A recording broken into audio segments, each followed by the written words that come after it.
मोक्ष मार्गस्य नेतारं वेतारं कर्म भूतताम् ज्ञातारं विश्व तत्त्वानां वंदे तद्गुणलाभने। तत्वार सूत्र 9वें अध्याय पर हम विचार कर रहे हैं और तप की चर्चा चल रही है।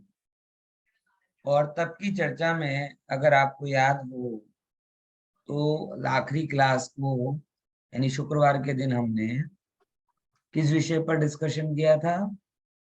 वैयावृत्ति नाम के तप के ऊपर। याद है? याद है कि नहीं? हाँ, नहीं हो तो कोई बात नहीं, हो तो और अच्छी बात है। है।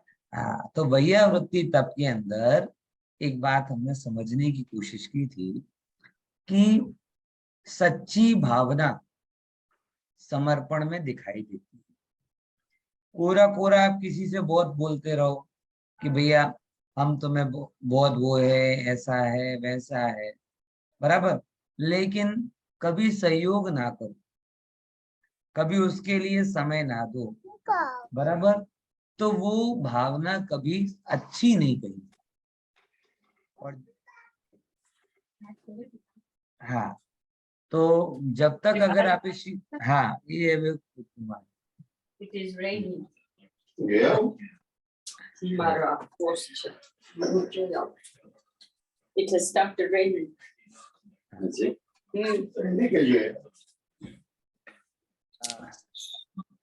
अभी जो विधांस क्या थी विचार करते हाँ। तो ये बात अभी अपनी कि स्वाद ऐसे सब बातें हों और समर्पण ना हो, सहयोग ना हो, तो बातों का कोई मूल्य रहता है? कोई कहे कि भाई अर्धी रात्रे તમે કહો, બરાબર, कि હવે હાજર થઈ જઈશું, અમે હાજર થઈ જઈશું, અને ધોળા દિવસે ના આવે તો? બરાબર, કહેવાનો મતલબ સમજાય શું કહેવા માંગુ છું? કે જે વાતોમાં એમ કહેતો હોય કે અડધી રાતે હું હાજર થઈ જઈશ અને ધોળા દિવસે ના આવે, જે એમ કે ભાઈ ગમે તેટલા તમને જરૂર હોય કહેજો અને 500 રૂપિયા જે એમના પાસેથી ના નીકળે તો પછી એ શબ્દોનું કઈ મૂલ્ય હોતો નથી. પછી શબ્દ તો શું કવિઓ જેવા શબ્દ થઈ જાય, મફતની ભાવ વાંટે कि भाई तेरी आंखें झील जैसी, न तेरे बाल ऐसे, न तेरे गाल ऐसे, न तेरा चेहरा ऐसा, ये सब मफत की बातें हैं, क्या फायदा होने वाला है इससे? तो वैयावृत्ति है ना, वो आपके ज्ञान की सही परीक्षा है।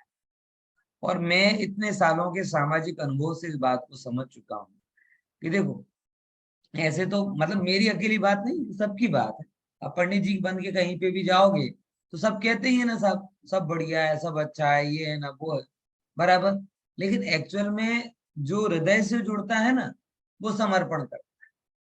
और जो बातों से जुड़ता है उसका टारगेट कितना होता है? केवल आधे घंटे मिले हैं, उनको पंडित जी को अच्छा लगे, पंडित जी का टारगेट होगा कि भाई ये आधे घंटे मिले, इसको अच्छा लगे, और दोनों फील गुड करें, बाद में तेरा तू जान ना मेरा मैं जान। ये क्या कहलाता है? जुड़ान है लेकिन समर्पण नहीं है। अच्छी बात है, जुड़ान है, खराब नहीं है, आज जुड़ान हुआ तो कल समर्पण होगा, लेकिन सच्चा जुड़ान कब माना जाए? कि जब वो जुड़ान समर्पण के लेवल तक पहुंचे। बराबर। कभी मैं वो क्या कहते हैं, जब ऐसा था, थोड़ा छोटा था, कम अनुभवी था, तो मैं भेंट और इसको बड़ा बेकार मानता, क्या भेंट यहाँ वहां देना, नहीं करना ना करना।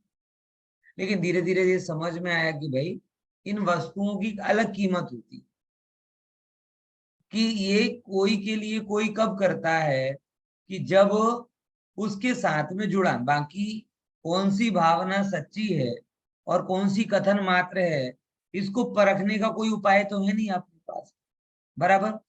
तो अगर कोई समर्पित सेवा कर रहा है आपकी, तो वो क्या बता रहा है कि उसके अंदर में जो भाव है वो हृदय से। जरूरी नहीं कि कोई धन का ही संयोग होता है, कोई आपके साथ में हेल्प कर रहा है, सलाह दे रहा है, बौद्धिक रूप से जुड़ रहा है, मानसिक इमोशनली सपोर्ट दे रहा है आपको, तो वो भी वैयावृत्ति। बिना जुड़ाव के तो ये भी नहीं होता ना। बिना जुड़ाव के तो थैंक यू के मैसेज ग्रुप मैसेज होते हैं। बीच में कोरोना काल में मतलब कि ना, मैं कई बार व्यवहारिक बहुत ज्यादा व्यवहार से बड़ा अरुचि भी होती। कैसी अरुचि? जैसे गुजरात का एक व्यवहार है ना कि लगन हो तो कामकाज पूछवा जवाब હોય છે ને। ગુજરાતમાં ક્યાંક જયારે લગન હોય ત્યારે કામકાજ પૂછવા જવા, આવું વ્યવહાર બહુ સારી વાત છે। ભાવના તો સારી, પણ ભલા માણસ ક્યારે જાય? જેમ કે આજ કઈ તારીખ છે? 17 તારીખ છે ને। 18મી ની લગન હોય ને 17 ની સાંજે પૂછે કઈ કામકાજ હોય તો જણાવો। હવે તો બધું કામ પતાઈને કામકાજ જોવા વાળા માટે બધું બેસેલો છે। એમ કે છે આજનો માણસ કે બધું પતાવી દો, હમણાં લોકો કામકાજ પૂછવા આવશે। એટલે આજનો વ્યવહાર કેવો થઈ ગયો કે કામકાજ પૂછવા આવે એને અટેન્ડ કરવા માટે પોતાનો કામકાજ પતાવી। તો આ એકદમ કોરો વ્યવહાર જેવો થઈ ગયો। આમાં કંઈક આત્મા છે જ નહીં। તમને જ ખબર છે કે કોઈ તમારા છેક સુધી રાહ જોશે? કામકાજ હશે તો થોડાક મહિના પહેલા જાઓ અને ઉભા ઉભા બુલેટ ટ્રેન ની સ્પીડમાં મંદિરમાં મળી ગયા, તમારા હાથમાં ઓફિસ નો બેગ છે, પહેલાના હાથમાં સ્કૂટર ની ચાવી છે, અચ્છા અચ્છા સાદી છે છોકરાની, હા કઈ કામકાજ હતું કે તારું કહીશ। આ શું કહેવાય છે? અકોરો વ્યવહાર। પછી કે આટલો પૂછ્યો તો ઘણો, કેટલા તો આય પણ પૂછતા નથી। સારી વાત છે, તો પૂછીને ડાયો થયો। બહુ સારું। પણ क्या कभी सहयोग इतना ऊपरी हो सकता है? मेरा प्रश्न। इसलिए भैया वृत्ति में भावना ज्यादा गहरी, सलाह सूचन में भावना ऊपरी ऊपरी। आप किसी के साथ बातें बहुत कर सकते हैं, लेकिन उसका सहयोग करना, उसके लिए अपना समय निकालना, उसके लिए अपने तन मन धन से विचार करना, ये रेयर। ये उसी के साथ आप किए जा सकते हैं जिसके प्रति आपका अहोभाव हो। वैया वृत्ति व्यवहार नहीं, इस रूप का स्थूल व्यवहार नहीं। क्या समझे? बाकी व्यवहार तो सब व्यवहार ही है, सारे अंतरंग तब व्यवहार है, बहिरंग तब व्यवहार है। लेकिन वैया वृत्ति है ना, वो एकदम लौकिक रूढ़ व्यवहार नहीं, ये भावनात्मक जुड़ान है। कैसा है? भावनात्मक जुड़ान, कि जिस किसी के भी प्रति आपके अंदर में ऊंची भावना होती है, व्यक्ति उसी को कह सकने में कंफर्ट होता है और उसी का सहयोग आप कर सकते हैं। सुपरफिशियल में ये बात नहीं आती है, समझ आएंगे। कोरोना काल में मेरे पास मैसेज आया कि ये महामारी का टाइम है, सब चिंतित हैं, मैं आपकी खबर पूछने के लिए व्यक्तिगत रूप से मैं आपको मैसेज कर रहा हूँ। અને વ્યક્તિગત મેસેજ પણ બ્રોડકાસ્ટ મેસેજ હતો। હસવું આવે ને कि व्यक्तिगत मैसेज पूछने वाला मैसेज था, પણ કેવો હતો? બ્રોડકાસ્ટ। બ્રોડકાસ્ટ એટલે તમારા મોબાઈલમાં ગ્રુપ બન્યા છે 500 700, 5 સેકન્ડમાં તમને 500 લોકોની વ્યક્તિગત ખબર લઈ લીધી। વાહ વાણિયા વાહ। હે વિચાર કર। મને એ બધું વ્યવહારનો આવો રૂપ જોયેલો છે ને, એટલા માટે વૈયાવૃત્તિ કેવો લાગે મને? નજદીક લાગે। આમાં કોરો વ્યવહાર નથી, સહેજ આત્મિક સંબંધોની મધુરતા છે। જેની સાથે તમારા સંબંધ મધુર હોય એનો જ તમે સહયોગ કરી શકો, અને જે એ જ વ્યક્તિ તમને સહયોગ માટે કહી શકે। સજ્જન વ્યક્તિ તો ગમે તેમને કહે જ નહીં। કોને કહેશે? ગમે તેવી તકલીફમાં રહેશે પણ કોઈને કહેશે કેમ? કેમ કે એ વસ્તુ અલગ છે। જ્યાં સુધી એને કમ્ફર્ટ ફીલ ના થાય ત્યાં સુધી કોઈને કહે નહીં, અને જેની સાથે તમે કમ્ફર્ટ ના હો ત્યાં સુધી તમે કરો નહીં। તો આ જે વૈયાવૃત્તિ છે ને, આ રૂઢ કહેવાય ને, તમારા વર્ચ્યુઅલ વ્યવહાર કરતા ઊંડો છે। આ ફેસબુક વાળો વ્યવહાર કહેવાય ને, એક સ્ટેટસ મૂકો કેમ છો મજામાં, એક મેસેજ મૂકો ને 500 લોકોને મળી જાય, બરાબર ને? આ એવો વ્યવહાર નથી, આ થોડુંક ભાવના સાથે જોડાયેલો વ્યવહાર છે। એટલા માટે આવી સેવા, જ્ઞાનીઓની સેવા કરવી એને તપ કીધું છે। અને કેવો તપ? ઉત્તમ અંતરંગ તપ, જે તમારા કર્મોની નિર્જરાને માં કારણ બને। બરાબર ખ્યાલમાં આવે છે? બીજી નંબરની વાત કે આ તપ તમારા અંદરમાં મધુરતા, प्रेम, वात्सल्य અને आसमान जाति पर्याय के प्रति इतनी कहना कि निरस्ता करता है। देखो एक बात है, मेरा ये अनुभव है समाज का कि अगर आप अपने पाचन के विषयों में अधिक डूबे हुए हैं तो आप दूसरे के लिए कुछ नहीं कर सकते। एग्री कि नहीं एग्री? नहीं हो तो फिर से विचारना, बाद में एग्री हो जाओगे। मैं तो एग्री तो फिर से बोल रहा हूँ, ध्यान से समझना। क्या अगर आप अपने पंचेंद्रिय के विषयों में गले तक डूबे हुए हैं तो अन्य के लिए कुछ नहीं कर पाएंगे। अन्य के लिए कुछ करने का भाव ही उसको होता है जो किन्हीं ना किन्हीं अंशों में पांच इंद्रिय के विषयों से थोड़ा विरक्त हुआ। समझ में आया? ख्याल में आया कि नहीं आया? ओके, आवाज आ रही है? हाँ, आ रही आवाज? आ रही आवाज आवे छे તમારું? हाँ, अब बराबर आ रही है? हाँ बराबर है। ओके। तो मैं क्या कह रहा था आपको कि जो व्यक्ति पंचेंद्रिय के विषयों से थोड़ा विरक्त हुआ हो वो ही अन्य के लिए कुछ कर सकता है। अपना हिस्सा धन है ना, धन या समय है या भोग है, ये एक अज्ञानी तन्मयता के कारण उसे क्या मान लेता है? अपना ही अंश मान लेता है। अब अपना अंश अन्य के लिए प्रयोग करना बिना आसमान जाति पर्याय के वैराग्य के पॉसिबल नहीं। क्या बोला? ख्याल में आया कि नहीं आया? फिर से, धन धन क्या है?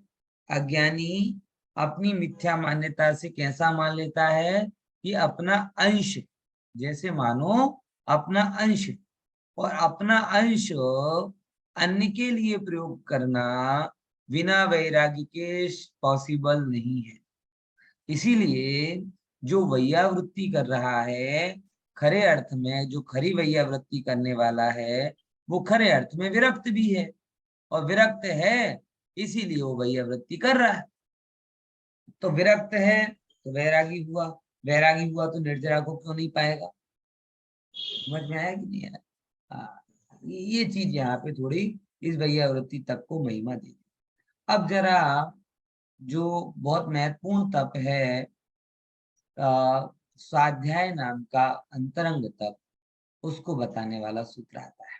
ठीक है, स्वाध्याय अपन समझते ना किसे कहते हैं?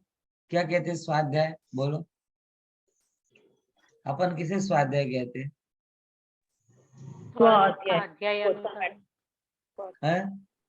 આમ કોઈ પુસ્તક લઉં અને વાંચવા બેસું તો શું ચાલે છે?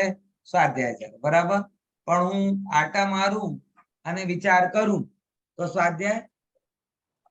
આ પુસ્તક લઈ લીધી તો સ્વાધ્યાય, બરાબર? પણ એમને વિચાર કરતો હું હાલતો ચાલતો. ઘણા લોકો મને કે પંડિત તમે સ્વાધ્યાય ક્યારે કરો છો? મારી સામે આંટી હતા ને, હંમેશા પૂછતા હતા તમને ક્યારે ચોપડી લઈને વાંચતો જોયો જ નથી? ક્યારે તમે ચોપડી, પેલા એક પંડિતજી હતા તો બધું જે ગ્રંથ ઉપર વ્યાખ્યાન કરવું હોય ગ્રંથ લઈને બેસે, પછી નોટ્સ બનાવે ને આમ કરે ને તેમ કરે. તમે ક્યારે વાંચતા જ નથી, અને પેલાય વાંચતા નથી ને વ્યાખ્યાનમાં વાંચતા નથી. કલાક એકાદ લાઈન વાંચો માંડ માંડ, પછી આખું વ્યાખ્યાન ચલાવી દો. તમે વાંચો છો ક્યારે? મેં 24 કલાક વાંચું છું। કેમ કે તમારી એ જ ભ્રાંતિ લાગે કે વાંચવાનું નામ સ્વાધ્યાય છે। વાંચવાનું સ્વાધ્યાયની પહેલી સ્ટેજ છે, બરાબર? પૂછવાનું, વિચારવાનું, ધારણ કરવાનું, ચિંતન કરવાનું, આ બધું સ્વાધ્યાયની ગ્રેજ્યુઅલી અપગ્રેડ અવસ્થા છે। તો આમ જોવા જઈએ તો લોકો મને ખરેખર ક્યારે આમ સમયસાર લઈને વાંચતા નહીં જોતા હશે, તત્વાર સૂત્ર લઈને વાંચતા નહીં જોતા હશે। હું ખરેખર આમ વાંચતો પણ નથી, આ વાત 100% સાચી છે। આમ જોવા જાઓ તો નહીં વાંચતો। જે ટિપિકલ આપનો સ્ટ્રક્ચર છે એ ચોપડી ખોલીને બોચિયાની જેમ બેસો, એવું મારો બહુ ઓછો હોય છે। બરાબર, કેમ કે જે વાંચો છે એ વંચાઈ ગયું છે અને સ્મૃતિ સારી છે એટલે ભૂલાતું, બરાબર ને? નહીં પુસ્તક આવે તો વાંચી લો, પણ સૌથી વધારે જે શું ચાલે છે, અનુપ્રેક્ષા, આમનાય એટલે ચિંતન મનન, કોરિલેશન, है ना, डिटर्मिनेशन, એ જે વસ્તુ છે કે વાંચેલા સાંભળેલાને અંદરમાં ઉતારવું કઈ રીતે, એને પાકું કઈ રીતે કરવું, મોટા ભાગે જોર એના ઉપર, બરાબર ખ્યાલમાં આવે છે? એનો એ मतलब नहीं कि लोग के हाँ हमें तो पंडित जी को फॉलो करेंगे, पंडित जी पुस्तक नहीं उठाते तो हम भी कभी पुस्तक नहीं उठाएंगे। बस तो बेटा तुम, अच्छी बात है। ऐसा लगभग है कि मेरी एक आदत थी, एग्जाम के पहले एक दिन पहले मैं पढ़ना बंद कर देता था और एग्जाम देने के पहले आधे पौन घंटे आराम से सो के जाता था। ये मेरा शुरू से ही रहा है कि जब भी मेरा एग्जाम होता है, मुझे एंड टाइम तक ये टेंशन लेना का अच्छा नहीं लगता, तो एक दिन पहले आराम से पढ़ना बंद कर देता था। और हो सके अगर टाइम है जैसे दोपहर को कई बार 2 बजे, तो खाना खा पी के बढ़िया आराम, पूरी खाई पीने आराम से एग्जाम आपका जवाब, बराबर। હવે લોકો કે હા એ તો બહુ સરસ એની સ્ટાઇલ તો સોલિડ એકદમ લઈને વાંચવા જાય એક્ઝામ, પણ એના પહેલા જ્યારે તમે સૂતા હતા ત્યારે હું જાગતો, એટલા માટે મારી કોપી કરવા જશો तो जे मैं पहला કર્યો છે એનો ट्रैक रिकॉर्ड याद રાખશો तो जयपुर में मैंने 18-18 घंटे भी पढ़ा है, 16-16 घंटे भी पढ़ा है। और कोई भी पुस्तक आए, 300 पेज की भी पुस्तक हो तो एक दिन से ज्यादा टाइम मुझे नहीं लगता है। आदत ही थी कि हाथ में पुस्तक आई है तो पूरी पूरी होकर ही वो जाएगी, बराबर। तो अगर आप ये सोचते हो कि भाई मैं नहीं पढ़ता हूं तो मैं भी नहीं पढ़ूंगा, तो वो आपकी रिस्क के ऊपर है, मैं क्यों बोलूं क्यों, बराबर क्या है। तो सामान्यतया हम स्वाध्याय को वांचन समझ लेते, बराबर। इसीलिए गुजरात में तो प्रवचन को भी कहते वांचन करे छे, वांचन करे। वांचन एक रूप छे, पहलो रूप छे वांचवानुं, बेस एनाथी बनशे, पण मेच्योरिटी अकेली पढ़ने से नहीं आती, ध्यान से समझना। इसीलिए स्वाध्याय की अपने यहाँ पर 4-5 दशाएं बोली है, बराबर। सबसे पहले समझते हैं स्वाध्याय स्वा के लिए है। एक तरीके से देखा जाए तो पढ़ने का नाम स्वाध्याय नहीं है, पढ़कर स्वा में आने का नाम स्वाध्याय। क्या बोला? लोग क्या समझते, पढ़ने का नाम स्वाध्याय नहीं, पढ़ने मात्र का नाम स्वाध्याय नहीं, पढ़कर स्वा में आने का नाम स्वाध्याय। ख्याल में आया? क्या बोला? पढ़कर स्वा में आने का। स्वाध्याय शब्द कैसे बनता है पता है? स्वा, अधि, अय, 4 शब्द हैं, 3 शब्द हैं। स्वा, अधि, अय। अधि मतलब सब ओर से, अय मतलब आना, स्वा मतलब स्वा की तरफ। तो स्वा की तरफ स्वयं में सब ओर से सिमटना, उसका नाम स्वाध्याय। तो जैसे ही आप पुस्तक उठाते हैं, मतलब मैं ये बताऊं कि मेरे एक हाथ में मोबाइल है और एक हाथ में पुस्तक है, बराबर। अब अगर मैंने पुस्तक उठाई तो मैं पर से सिमट कर अपनी तरफ जा रहा हूं, और मैंने मोबाइल उठाया तो अपने से खिसक कर पर की तरफ जा रहा हूं। बोलो क्या उठाना सही है? सिंपल वस्तु बोल रहा हूं ना। अगर मैंने पुस्तक उठाई तो मैं क्या कर रहा हूं, पर से सिमट कर अपनी तरफ आ रहा हूं, और अगर मैंने मोबाइल उठाया तो अपने से हटकर कहां जा रहा हूं, पर की तरफ, बराबर ख्याल में। इसीलिए मैं कहता हूं, एक और बात आपको बोलूं, भले ही आपके, मतलब ये मैं हार्दिक निवेदन कर रहा हूं आप लोगों से, भले ही आपके पास में सॉफ्ट कॉपी में सारी बुक्स हो, लेकिन फिर भी बने वहां तक पढ़ने में, स्वाध्याय में हार्ड कॉपी प्रिपेयर कीजिए, अगर अवेलेबल हो तो। नहीं हो तो बात की बात अलग है, लेकिन उसमें क्या है, डाइवर्जन की संभावना कम है। बराबर। हार्ड कॉपी में तुरंत आप मिनिमाइज करके फ्लिपकार्ट पे नहीं जा सकते, बराबर, अमेजोन पे नहीं जा सकते, फेसबुक पे नहीं जा सकते। मोबाइल में क्या होगा कि 2 मिनट एक पेज पढ़ा, फिर कोई नोटिफिकेशन आ जाएगा, फिर जाके आप चले जाओ। मांड मांड उपयोग एकाग्र होता होगा, रस आता होगा, इतने में फिर कोई पॉपअप आ जाएगा, आप उसको फॉलो करने लगेंगे। ये मैं मेरे व्यक्तिगत अनुभव बता रहा हूँ, बराबर, कि जनरली दोनों तरीके से वांचन होता है, लेकिन हार्ड कॉपी में जो एकाग्रता होती है वैसी सॉफ्ट कॉपी में नहीं होती। उसका कारण है वहां पर डाइवर्जन बहुत है। पॉइंट समझ में आया कि नहीं आया? इसीलिए क्या करो, सब ओर से सिमट कर अपने में आना। इसीलिए सबसे पहले स्वाध्याय को क्या बोला, वांचन, कि पहले पढ़ो, या तो वांचन करो या वाचना सुनो। क्या बोला, दो दो चीजें हो गई। वांचन, जो सूत्र पढ़ लेता हूं तो अपन आगे की बात आएगी। सूत्र है पेज नंबर 25 नंबर सूत्र। वाचना पूछना, बोलो।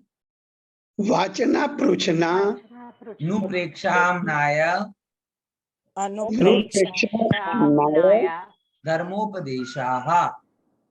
धर्मोपदेशाः। फिर से बोलो, वाचना वाचना प्रेक्षाम्नाय धर्मोपदेशाः। धर्मोपदेशाः। हाँ, बहुत। वाचना स्वाध्याय, पृच्छना स्वाध्याय, अनुप्रेक्षा स्वाध्याय, आमनाय स्वाध्याय और धर्मोपदेश स्वाध्याय, ये 5 प्रकार का स्वाध्याय है, बराबर। सबसे पहला क्या बोला, वांचना, यानी 2 रूप हो गए, आइदर वांचन करना और वाचना सुनना। क्या बोला, या तो स्वयं पढ़े या जो वांचन करते हैं उनका सुने। मैं इसमें भी कहता हूं, सुनना जरूरी है, लेकिन सुनने के साथ साथ पढ़ने की आदत को भुलाना नहीं। क्या बोला, आजकल मुमुक्षु दुख, दूसरे लोग तो प्रवचन सुनते ही नहीं, अगर सुनते भी हैं ज्यादातर तो प्रवचन के नाम पर किस्से कहानी और राष्ट्र के नाम संदेश सुनते हैं। समझ में आया ना, राष्ट्र के नाम संदेश 15 अगस्त को हर साधु ने व्याख्यान दिया, लेकिन कितनों ने जिनवाणी बोली और कितनों ने राष्ट्र के नाम संदेश दिया, ये हमें पता नहीं। मेरे पास तो जितनी उड़ती उड़ती क्लिप आई हैं, सारी क्लिप में राष्ट्र के नाम संदेश था, परमात्मा की वाणी तो थी। है, समझ में आ रहा है कि नहीं? यानी ठीक है, अब सब जगह ऐसा चल रहा है, सुन रहा है। तो एक चीज मैं आपको बताना चाह रहा हूं कि वांचन आप सुनो, अच्छी बात है, बराबर, लेकिन अगर आप 1 घंटे सुनते हो तो एटलीस्ट 1.5 उसका हाफ टाइम, अतः उसका क्वार्टर 1/4, इतना टाइम आप क्या करो एटलीस्ट पढ़ने के लिए। सुनने में क्या हो जाता है, 1 साइडेड काम हो जाता है। पंडित जी बढ़िया सुना रहे हैं, बढ़िया बढ़िया दाखले देते हैं, अच्छी तरीके से बोलते जाते हैं, ज्यादा पढ़ते भी नहीं है तो आंखों को जोर नहीं पड़ता, बस आराम से बैठो सुनते जाओ। और ऑनलाइन सुनना तो सबसे सुख का कारण, क्यों, यहाँ चालू कर दिया, वहां जो मन में आए सो कर रहे, आपके जितना मिले सो बढ़िया, जितना, अरे भाई जब पूरा मिल सकता है तो थोड़ा। तो जो प्रमादी जीव है ना, उनको तो ऑनलाइन सबसे बढ़िया लग रहा है, सबसे अच्छा। क्यों अच्छा लग रहा है, बस बढ़िया है, घर में बैठे हैं, किसी भी हालत में बैठे हैं और सुन रहे हैं, अच्छा हो रहा है सब बढ़िया। इसीलिए मैं आपसे कह रहा हूँ, वांचन की आदत डालो। वांचना सुनने की आदत तो तुमने डाल ली, अब वांचन की आदत भी डालो। कम से कम आधा टाइम तो पढ़ने में दो, क्योंकि आप जब तक उसमें इन्वॉल्व नहीं होगे, स्वयं उसमें जुड़ोगे नहीं, तो रस नहीं निकाल पाओगे। रस निकालने के लिए जुड़ना अनिवार्य। समझ में आ रहा कि नहीं यार? तो करोगे ना कि नहीं करोगे वांचन? जितना सुनते हो उसका कम से कम आधा, और थोड़ा कम करो तो चौथाई समय आपको किसके लिए देना है? वांचन। वांचन की पद्धति खत्म नहीं होनी चाहिए। आजकल वाचना की पद्धति चालू हो गई है, वांचन की बहुत कम होती जा रही है। और ये केवल धर्म में नहीं हो रहा है ऐसा, लाइब्रेरियों में भी नहीं पढ़ने जाते लोग आजकल। दिनेश भाई को शायद किसी को पता होगा। मतलब एक बार तो मेरे टीचर से मेरी एक बात हुई स्कूल में, जो प्राइमरी स्कूल के टीचर थे, वो कह रहे पहले साल भर में 3,000 4,000 बुक इश्यू होती थी, बराबर, और अभी માંડ માંડ 150 200 बुक इश्यू होती। मतलब आप समझ रहे हो कि किस हद तक, मतलब स्वाध्याय का तो कम हो ही गया, लेकिन लौकिक में भी वांचन बहुत कम। कम हो गया। ट्रेन में जाओ, रेलवे में जाओ, पहले कितने बुक स्टॉल होते थे, और अब एक भी आपको पढ़ता हुआ नहीं मिलेगा। पहले साप्ताहिक पत्रिकाएं, मासिक पत्रिकाएं, पाक्षिक पत्रिकाएं, अच्छी अच्छी पत्रिकाएं आती थी जिनमें शिक्षाप्रद कहानियां होती थी। मैं तो खुद कंपैरेटिवली देख रहा हूँ कि भाई मेरे में भी वांचन कम हो गया, क्योंकि मेरा तो काम ही है, वो बात अलग है। लेकिन काम के अलावा देखा जाए, काम में जितना वांचन हो जाता वो तो ठीक है, वो बात अलग है। लेकिन काम के अलावा अगर देखा जाए तो वांचन कंपैरेटिवली पहले के हिसाब से बहुत कम। समझ में आया? अब इसका नुकसान क्या हो रहा है पता है? पहले स्टैंडर्ड बुक लोग पढ़ते थे, स्टैंडर्ड विचार, प्रामाणिक बुक पढ़ते थे, विचार भी प्रामाणिक होते थे। अब तो पढ़ते व्हाट्सएप है जो गप्पा है, तो विचार भी कैसे हो गए? गप्पोलॉजी हो गया।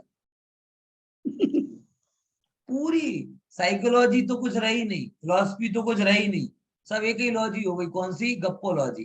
किसी के मन में आया कि मैं उल्टी कर दूं, उसने मोबाइल में उल्टी कर दी, और हमने उल्टी को समेट लिया और सब जगह फैला दिया। उल्टी समझ गया ना? थोड़ा घृणित एग्जाम्पल है, लेकिन 100% की बात। किसी को भी मन हो रहा है वो भी कुछ बना बना, लोगों की नस नस से ज्ञान फूट रहा है। इतने ज्ञानी हो गए सब, और एक पेज पढ़ेंगे ना तो एक रील बना देंगे, इतने ज्ञानी। हम जिंदगी से पढ़ते आ रहे हैं, अभी भी हम अब कुछ बोलने के पहले 10 बार सोचना पड़ता है, ये बराबर है कि नहीं, बराबर है कि नहीं। और आजकल व्यक्ति इतना कॉन्फिडेंस है कि एक पेज पढ़ता है, खुद का नहीं तो दूसरे का है, तो भी चिपका देता है। अपना तो स्टेटस बन रहा है ना, अपने क्या जा रहा है? टिकटॉक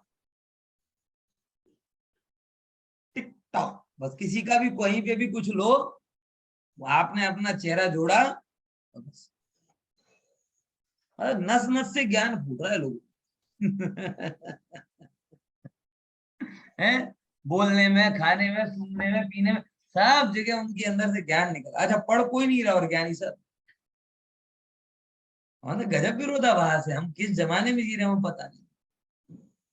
दिव्य ज्ञान सबके पास है, दिव्य ज्ञान। पहले पढ़ पढ़ के ज्ञानी होते थे, सबसे पहले साधना से ज्ञानी होते थे, आत्मज्ञान के द्वारा, फिर श्रुत ज्ञान के द्वारा ज्ञानी हुए। अभी नई पीढ़ी किसके द्वारा ज्ञान हो रही है? ये व्हाट्सएप ज्ञान के द्वारा ज्ञानी, ये इंस्टा की रील के द्वारा ज्ञानी। मतलब गजब है। अब वो दिन भी दूर नहीं जब लोग कहेंगे आप मुझे फॉलो कीजिए और आत्मज्ञान मुफ्त पाइए।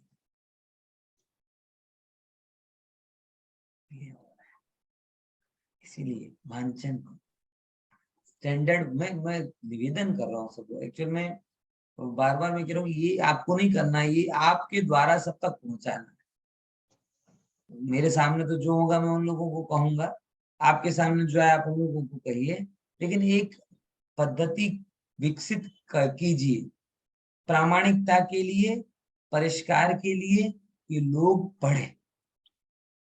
जरूरी नहीं कि धर्म को ही पढ़े, लेकिन पढ़े, अच्छी पुस्तकें पढ़ें, अच्छे विचार पढ़ें।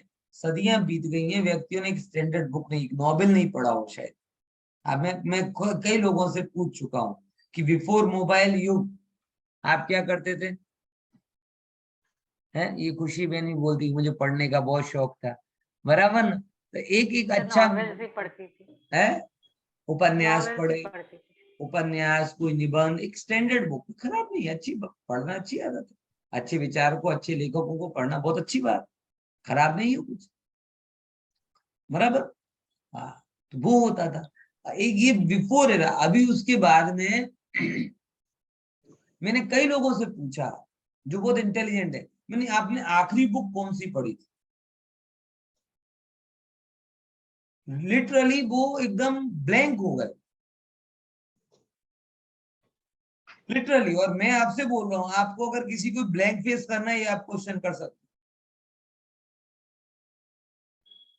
क्योंकि ये हालत है कि शायद ही ये किसी ने कोई बुक पिछले 5, जब से ये फ्री इंटरनेट और ये सब अनलिमिटेड वाला चक्कर हुआ है चालू, तब से किसी ने एक बुक को थरोली पढ़ा।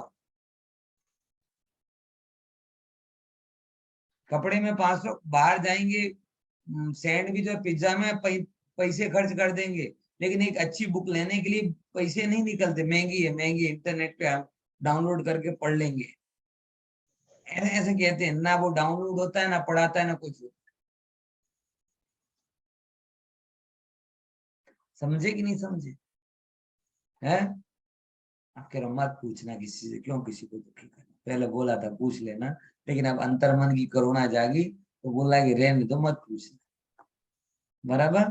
फैक्ट है, क्योंकि 99% बिफोर मोबाइल एरा में बहुत सारे लोग पढ़ते थे, और अब ऑलमोस्ट,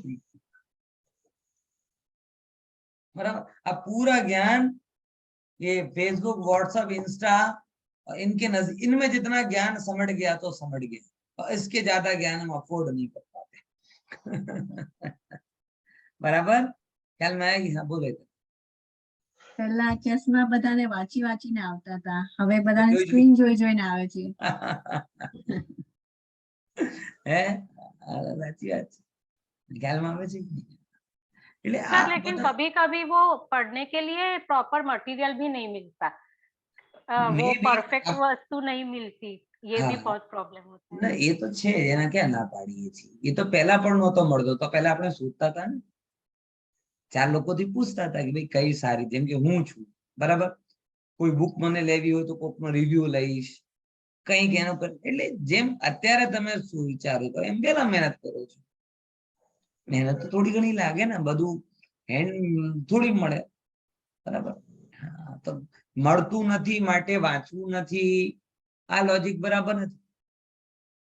હજી મળે છે, લાઇબ્રેરીમાં જાઓ, થોડું ઘણું સમય પસાર કરો તો સ્ટેન્ડર્ડ બુક, સ્ટેન્ડર્ડ ઓથર તમને દેખાશે, અને પછી વાંચન કરશો. એક સિમ્પલ વસ્તુ તમને કહું, એ પણ કટુ સત્ય છે, જે જેટલો ફેમસ હશે ને એટલો ક્વોલિટીહીન રહેશે, અને જેટલો આમ છુપાયેલો રહેશે ને એટલો ક્વોલિટીવાન રહેશે, કેમ કે આજનો જમાનો એવો છે ને કે બહુ સાદી અને પ્યોર વસ્તુ હજમ નથી થતી. બહુ ઓછા લોકો છે, બહુ જ ઓછા લોકો છે જેને પ્યોરિટી ને પોપ્યુલરિટી બંને મેળવી છે આજના જમાનાની વાત. આજે જો પોપ્યુલરિટી મેળવા જાય તો પ્યોરિટી ગમાવી દે, અને પ્યોરિટી પાછો રહે તો પોપ્યુલરિટી ના મળે, કેમ કે જનરલ વ્યક્તિ એટલો કંઈક બહુ હલકા ફુલકા જીવન જીવવું છે, તો બહુ રેર કોમ્બિનેશન છે, ભાગ્યે હજારો લાખોમાં એકાદ મળશે. પણ જનરલી તમને કહું કે ભાઈ તમે મસ્ત રિસર્ચ પેપર લખો ને, એક જેને લખવામાં તમને 1 મહિના લાગે, એને વાંચનારો કોઈ નહીં રહેશે, અને તમે કોઈ બીજાનો થોટ લખી દો તો એને તરત જ તમને વ્યૂ મળી જશે, એને લાઈક મળી જશે, એને શેર મળી જશે, એને કમેન્ટ્સ મળી જશે. આ ટ્રુથ હું કહું છું, બરાબર. ખ્યાલમાં આવે તો વાંચન જેને રહેશે ને એને જ આ વસ્તુ ખ્યાલમાં આવવાની. चलो, आपने तो मेन बात करी, स्वाध्याय में पहले नंबर का तब कौन सा बोला? वांचन। और एक और बात मैं आपको बोलूं, केवल धर्म का स्वाध्याय नहीं, ये मैंने CCC की डिग्री कंप्यूटर में भीमराव ओपन यूनिवर्सिटी से ली, कंप्यूटर की एक बेसिक डिग्री, गवर्नमेंट जॉब वगैरह के लिए जरूरी रहती है, तो तब की थी 10-15 साल, तो कहाँ से ली? BAU, Bhimrao Ambedkar open university. उस यूनिवर्सिटी का स्लोगन है स्वाध्याय परमम तपा, BAOU है। क्या है उसका स्लोगन? स्वाध्याय परमम तपा। और ये कहाँ लिखा है पता है आपको? ऐसे तो सब जगह है, लेकिन जैन दर्शन में भगवती आराधना में ये लिखा है। प्रवीण पुरदा ने ये लाइन अपन ने प्रतिक्रमण में भी रखी। स्वाध्याय समान बीजू तप थयो નથી, થતું નથી અને થશે પણ। बराबर ख्याल में आएगी है? और आज भी मैंने स्वाध्याय में एक बात कही थी कि इस हीन काल में अगर आप शुद्ध मन से समय सार आदि ग्रंथों के माध्यम से शुद्ध आत्मा की बात सुन भी रहे हैं ना, तो सर्वश्रेष्ठ साधना कर। समझ में आया? क्योंकि बाकी दूसरे उपाय तो अंतरंग में कषाय और मिथ्यात्व को बढ़ाने वाले, और ये कैसा है? ये उपाय मिथ्यात्व और कषाय को घटाने वाला है, इसीलिए सर्वश्रेष्ठ उपाय है। मतलब ये साधना का श्रेष्ठ रूप है, तप है। लौकिक दृष्टि में भी तप है, बिकॉज नॉलेज इज पावर, बराबर। और धार्मिक दृष्टि में भी तप है, क्योंकि ज्ञान और वैराग्य ही तो ईंधन है, शक्तियां। इसीलिए पहले नंबर क्या करो? वांचन करो। वांचन सुन रहे हो, वांचना सुन रहे हो तो अच्छी बात है, लेकिन करना भी चालू करो, क्योंकि खुद जुड़ोगे तो जीवन में उसका रहे। उससे गहरी बात कौन सी आती? वांचन से गहरी बात प्रच्छना। प्रच्छना यानी पूछना। देखो, पढ़ने पर नेचुरली बहुत सारे क्वेश्चंस आपके रहते हैं। जो भी एक इंटेलिजेंट व्यक्ति है, एक ऐसा व्यक्ति है कि जो विचारशील है, ऐसी लोकोत्तर बातें सुनता है, तो उसके अंदर में प्रश्न होते ही है। प्रश्न होना ये आपके, अपन कहे ना, सचेत और मनुष्य होने की निशानी है। अगर आपके अंदर में प्रश्न ही नहीं है तो मतलब आप मनुष्य हो ही नहीं, विचारवान हो ही नहीं, क्योंकि जो विचारता है उसके अंदर में तो प्रश्न होंगे ही होंगे। बराबर ख्याल में आ रहा है कि नहीं यार? तो प्रश्ना कि पढ़ने पर समझ में कुछ ना आए तो पूछना। टांग खींचने के लिए नहीं पूछना, इसको कितना आता है ये जानने के लिए नहीं पूछना, टाइम पास के लिए नहीं पूछना, किसके लिए? स्पष्टीकरण के लिए पूछना है। बराबर? ठीक है, ये हुआ प्रश्ना नाम का स्वाध्याय। पूछकर क्या करना? भूल जाना नहीं, पूछकर उसका चिंतन करना। अनुप्रेक्षा, याद है ना अनुप्रेक्षा? तो जो उत्तर आया उसका चिंतन करना। मैं एक जगह ऐसे ही गया था, बराबर। बहुत खास परिचित नहीं है, पालड़ी में ही रहते, लेकिन बहुत परिचित नहीं है, मतलब कम कभी कभार मिलते हैं। तो ऐसे भोजन के लिए गया एक बार गया 5 साल पहले, और फिर गया लगभग 5 साल बाद, बराबर। अब 5 साल पहले भी उनने जो प्रश्न किया था कि आत्मा तो शुद्ध ही है, फिर अशुद्धता कैसी है, ये प्रश्न किया था, और उसका मैंने पेट भर के समाधान दिया था। आधा खाना कम खाया था, समाधान ज्यादा दिया था, और बार बार पूछा था कि भाई समझ में आया, समझ में आया, समझ में आया, और उन्होंने लगभग लगभग सब बोल दिया। अब योगानुयोग भूल गए, और फिर 5 साल बाद फिर आया उनके घर में, और फिर वही प्रश्न है कि आत्मा तो शुद्ध ही है, तो फिर ये अशुद्धता कहाँ से आई?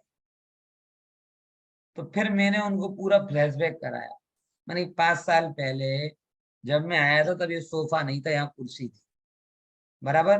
तब आप यहाँ बैठे थे, ये रंग के कपड़े पहने थे, और तब आपने ये प्रश्न मेरे से किया, और तब मैंने आपको इस रूप में, इस रूप में, इस रूप में समझाया था, और तब आपने हाँ भी बोला। मतलब आपने पहला अंग भी किया, दूसरा अंग भी किया, तीसरा अंग नहीं किया। कौन सा? अनुप्रेक्षा। और कई बार ऐसा लगता है कि फिर वो आपका जो प्रश्न है ना, प्रश्न वो समाधान के लिए प्रश्न होता ही नहीं, वो प्रश्न चर्चा के लिए होता है। बराबर। ये भी हमें बहुत अच्छा अनुभव है, पंडित बन के जब कहीं पर भी जाते हैं तो अब पंडित से कोई दूसरा आपका रिश्तेदार खाने वाने पे आए तो और पहले पिया शू करे ना, फुआ शू करे ना, मामा शू करे ना, ढींगलो शू करे ना, ढींगली शू करे, आ બધું પૂછી લે। તમારો કોઈ મિત્ર આવે તો કોલેજમાં કોણ ભણતો તો એ પહેલો ક્યાં છે, બીજું ક્યાં છે, આવું બધું પૂછી લઈએ। તમારા કોઈ કલીગ્સ આવે તો સ્કેન વે આવું બધું પૂછી લઈએ। तो पंडित जी जोड़े શું વાત કરાય? तो पंडित जी के लिए अलग अलग टाइप की तलवारें होती हैं जो जो पर्टिकुलर टाइम पे निकाली जाती है। वो कौन सी तलवारें होती है? प्रश्नों की, जिनको किसी का नुकसान पहुंचाने का कोई जीत, बड़ी भीतरा की तलवारें होती, वो सिर्फ कर्तव्य दिखाने की होती हैं। दशहरे के दिन बाहर आती, यूं घूमती, वापस म्यान में चली जाती। उनको ना कुछ जीतना है, ना मारना है, ना हारना है, भीतरा की तलवार है। वो कैसी तलवारें हैं? प्रश्नों की तलवारें हैं, प्रश्नों की तलवारें हैं। कुछ लेना देना नहीं है, ना स्वयं को मारना है, ना अन्य को मारना है, लेकिन दशहरे के दिन कर्तव्य दिखा देना। पंडित जी आए, थोड़ा तलवारों का कर्तव्य दिखा दो और बात है। मतलब वो जीवन से जुड़े प्रश्न ही नहीं है, उनको समाधान की गरज ही नहीं, प्रश्न के लिए प्रश्न। और जो प्रश्न के लिए प्रश्न हो, उस प्रश्न का कोई मूल्य नहीं। एक्चुअल में तो समाधान के लिए भी प्रश्न नहीं होना चाहिए, सुधार के लिए प्रश्न। समाधान के लिए जो प्रश्न होते हैं वो तो फैक्चुअल होते हैं, सुधार के लिए प्रश्न होते हैं वो जीवन से जुड़े हुए। फैक्चुअल प्रश्नों का समाधान करना भी कोई जिनवाणी का हेतु नहीं है, वो तो एक जानकारी मात्र है। किसी के पास है, किसी के पास नहीं है। आपने पूछा कि भाई ये कर्म की, ये प्रकृति का ये नाम क्या है? मैं बोलूं अभी याद तो नहीं है, बता दूंगा। तो वो प्रश्न एक फैक्चुअल है, याद आया तो ठीक, नहीं आया तो ठीक, कोई फर्क नहीं पड़ता उससे। तो फिर भी थोड़ी बहुत तो कीमत है, कम से कम चलो जिज्ञासा वाला प्रश्न है। लेकिन कुछ प्रश्न तो जिज्ञासा के लिए भी नहीं होते, प्रश्नों के लिए प्रश्न होते हैं, तो उन प्रश्नों का कोई मूल्य नहीं होता। बराबर। समाधान के लिए करो और सबसे बढ़िया सुधार के लिए करो। वही प्रश्न करो जो आपके जीवन की एनरिचमेंट, सुधार से जरूरी है। बराबर। समझ में आया कि नहीं आया है? तो सुधार के लिए जो प्रश्न होते हैं उनकी, तो ये जो भी स्वाध्याय में प्रश्न हैं, इनमें प्रश्न के लिए प्रश्न करने की छूट नहीं है। दो चीजों के लिए, करणान योग आदि विषय हो तो जिज्ञासा के लिए प्रश्न होते हैं, और द्रव्यान योग के प्रश्न निर्णय के लिए होते, सुधार के लिए होते हैं, मात्र जिज्ञासा के लिए भी नहीं होते। ठीक है ना? तो प्रश्ना पर की बुद्धि परखने के लिए तो होते ही नहीं। बराबर। पर की इन पूछने किसके लिए? वस्तु के निर्णय के लिए। बराबर। दो बातें क्लियर हो गई, वाचना प्रश्ना। और तीसरे नंबर पे क्या था? अनुपेक्षा, कि जो उत्तर मिले उसका बार बार चिंतन करे। अनुपेक्षा। और चिंतन करने का उपाय होता है आमनाय। मतलब आमनाय को शास्त्रों में हमेशा दोहराने के रूप में बोला है। कि कई बार क्या होता है कि हमें लगता है कि हमें सब आता है, लेकिन उनसे कोई पूछे कि क्या आता है तो कुछ नहीं बोल पाते। फिर वो क्या बोलते हैं?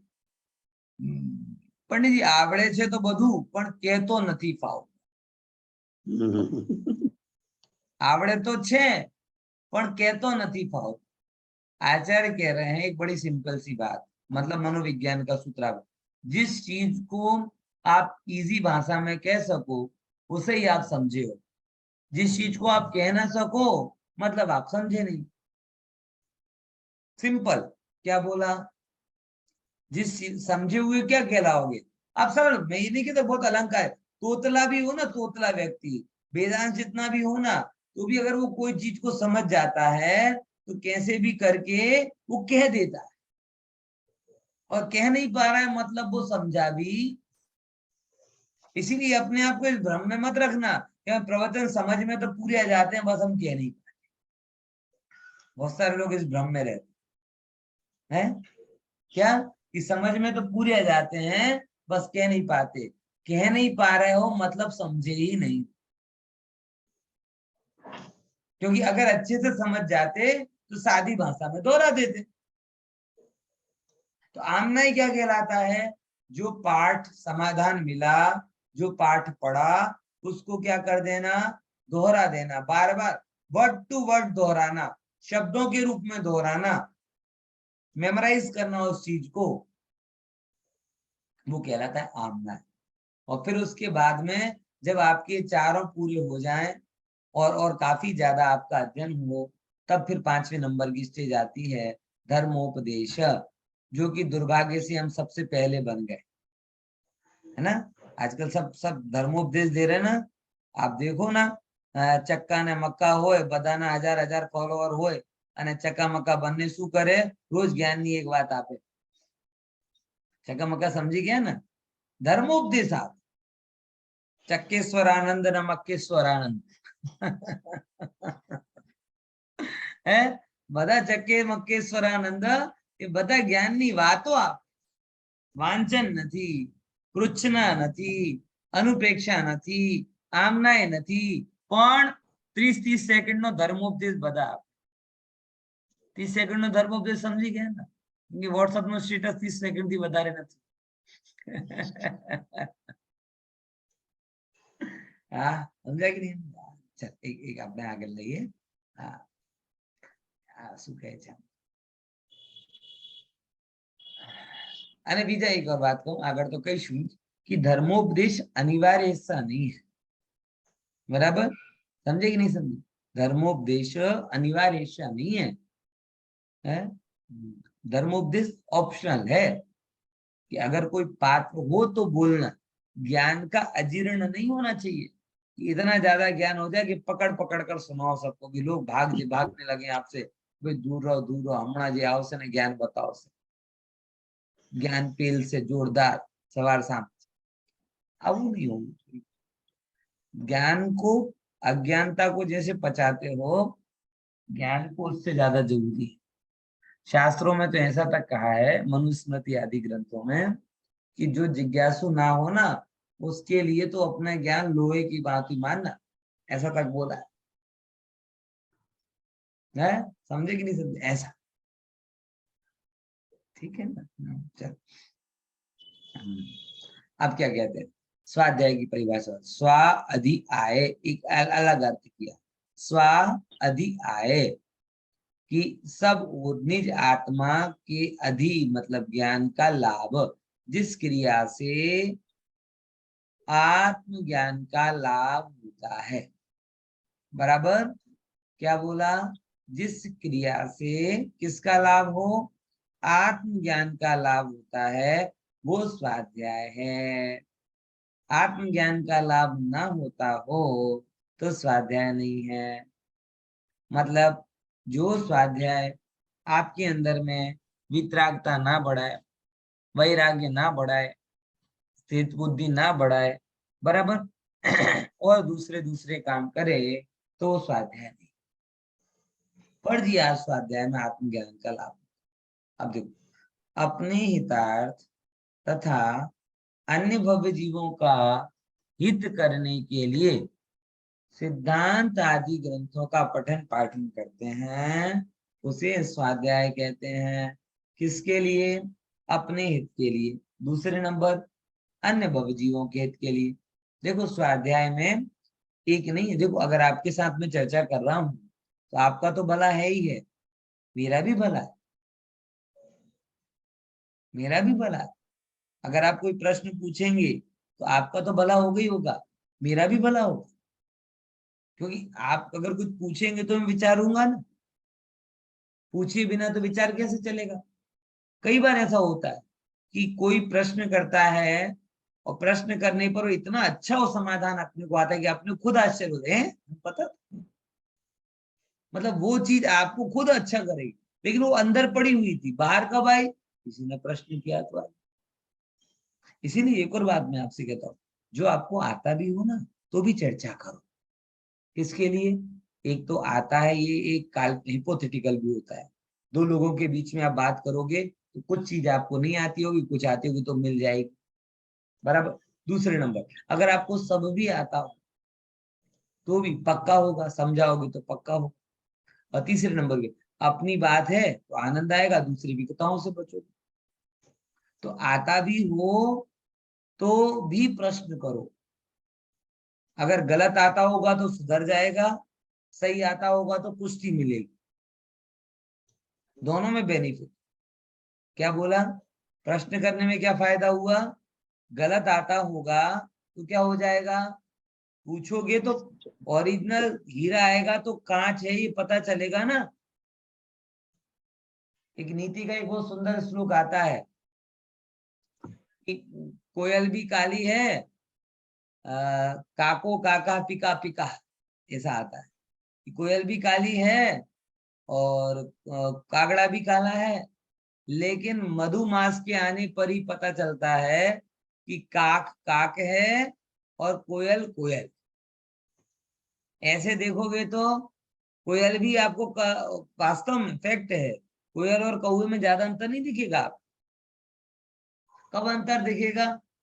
कि जब चैत्र का महीना आएगा, और चैत्र का महीना आएगा और ये सब जब बोर लगेंगे, मोर लगेंगे उसमें आम के वृक्ष पर, और उनको देखकर जब कोयल बोलेगी तो बोलेगी, बराबर। और जब आप बोलेगी तो उसकी मधुर आवाज सुनाई देगी, तब पता चलेगा कि पिका मतलब कोयल कोयल थी और काको काका यानी कागड़ा का। प्रश्न ही नहीं करोगे तो आपको कैसे पता चलेगा कि आपका समाधान कागड़े की भांति है कि कोयल की भांति? ये तो कोई बताएगा तो पता चलेगा। अहंकारी व्यक्ति कभी रिस्क नहीं लेगा, वो तो कहेगा कि जो भी हो हम जो जानते सब बढ़िया, अहम ब्रह्मास्मि, मैं ब्रह्म के जैसा हूं, मुझे सब आता है। इसलिए पूछो, अगर नहीं जानते तो जानने को मिलेगा, और जानते हो तो पुष्टि मिलेगी, दोनों में लाभ तो लाभ ही, हानि तो कुछ ही, है ना। तो ये यहाँ पर कह रहे हैं कैसा कि अपने आत्मितार्थ अन्य भक्त जीवों का हित करने के लिए, इसीलिए मेरे से भी पूछो तो मुझे तो अच्छा लगता, मेरा भी भला है। तो स्वपर के ग्रंथों का सिद्धांत के लिए ग्रंथों का पठन पाठन, उसे क्या कहते हैं? स्वाध्याय कहते हैं। देखो आगे स्वाध्याय के फिर 5 वेद कहे गए जिन पर चर्चा अपन करते हैं। जय जिनेन्द्र। जय जिनेन्द्र।